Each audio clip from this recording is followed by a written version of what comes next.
Pemerintah Arab Saudi mengumumkan kasus positif pertama virus corona pertama di negara mereka pada Senin 2 Maret 2020. Dikutip dari kantor berita SPA via Arab News, penderita disebut melakukan perjalanan dari Iran melalui Bahrain.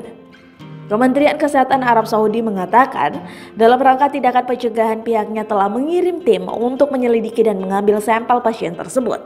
Pusat Nasional untuk Pencegahan dan Pengendalian Penyakit juga menelusuri semua kontak terkait pasien tersebut.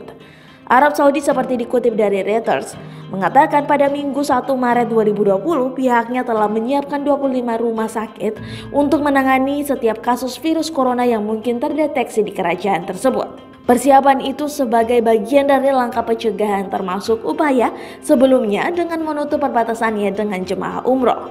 Juru bicara Kementerian Kesehatan Muhammad Abdel Lali mengatakan di konferensi pers 2.200 tempat tidur rumah sakit disiapkan untuk kasus karantina.